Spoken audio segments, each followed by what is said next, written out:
I'm one of the lucky ones. I made a little bit of money. I don't have 50 million to bet with you, but I do have 3 million to bet with you. So this is your offer. $3 million. You put 3, I put 3. Winner takes all. I'm 5 years out the ring. Joe Rogan just dropped the bombshell on why Jake Paul, the so-called boxing prodigy, turned down Andrew Tate's big fight offer. And get this, he didn't just reject the fight. He straight up kicked the $3 million to the curb. Yeah, you heard that, right? So what's the deal here? Is Jake terrified of losing?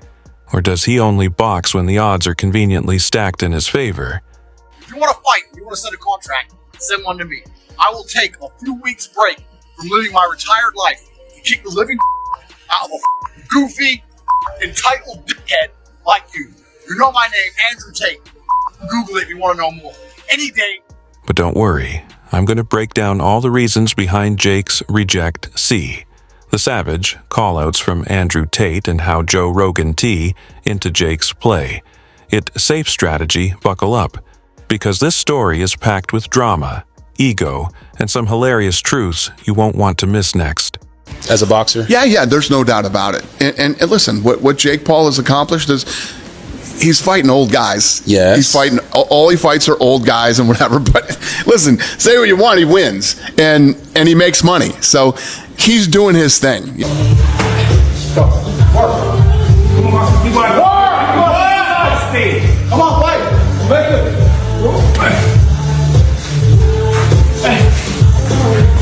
50 seconds. Come on, 20 seconds to work, Steve. Let's go. Come on, work.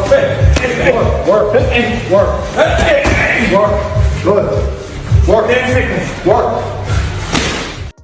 Because Jake Paul is the man who claims to take on all challengers conveniently, and now he ducks out the moment of test shows up. And who better to expose him than Joe Rogan and Andrew Tate? If there's a handbook on how to dodge legitimate competition while screaming about being the best, Jake Paul probably... He knows. He knows way. One, he's under contract. And two, he's not his own boss. And two, he won't do it. He knows better. He might. And it's funny to say, like, yo, somebody like me, he'd mentioned me before, and there'll be people out there saying, oh, Carl Frost's talking about himself, he's after a payday. Listen, I'm not after a payday. I'm doing all right. There's no problems with my him when Andrew Tate, former kickboxing champion and professional button pusher, called out, Jake, the internet erupted. Tate wasn't playing games. He openly challenged Jake to a fight with a $3 million bet and an anytime, anywhere ultimatum. But instead of lacing up his gloves and stepping into the ring, Jake hesitated, not the kind of hesitation that builds suspense. It was the awkward kind that makes you wonder if he's frantically texting his PR team for an excuse. When you see some of these crossover fights, obviously I know that you and Jake Paul have had your disagreements. Do you think that Jake's gotten better as a boxer? Yeah, there's no doubt about it. And listen, what Jake Paul has accomplished is he's fighting old guys. Yes. He's fighting, all he fights are old guys and whatever. But listen, say what you want, he wins. And he makes money. So he's doing his thing. Yeah. And then came Jake's brilliant pivot, fighting Mike Tyson. Yes, the 57-year-old retired legend who hasn't been in his prime since VHS tapes were still a thing. Jake, in his infinite wisdom, decided that boxing Tyson would be a better move than facing someone like Andrew Tate, who is not only in fighting shape, but also unpredictably dangerous. It was a calculated move, sure, but it screamed one thing louder than anything else. Fear, and we all know the fight was scripted. And he can't do a fight scripted one with cage. Andrew Tate. Jake Logan, you Tristan. Who comes out alive? You know what? I'm trying so hard to not start internet beefs. I'm really trying not to. But You could say Jake and Logan, man. Bro, don't worry about it. No, I can't lie. Bro, I'm going through life. I'm trying to live peaceful now. I've got Fed agents in my house. Matrix is after me. I'm just trying to live peaceful. But of course, I have absolute faith in myself and my brother, and I know what we've been through, and I know the kind of men. Let's not act like this is the first time Jake Paul has avoided a fight. He couldn't control. His entire boxing career has been a masterclass in cherry-picking opponents. Former basketball players, Czech retired MMA fighters who haven't boxed a day in their lives. Double check, And now, Tyson, a retired heavyweight with enough fame to sell tickets, but not enough speed to pose a real threat.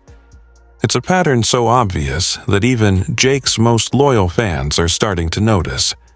Joe Rogan didn't hesitate to call Jake out on his podcast, pointing out that Jake's strategy revolves around avoiding anyone who might actually beat him. He's fighting old undersized guys.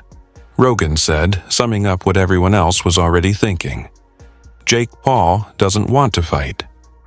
Andrew Tate because Tate is younger, faster, and far more unpredictable than any opponent Jake has faced.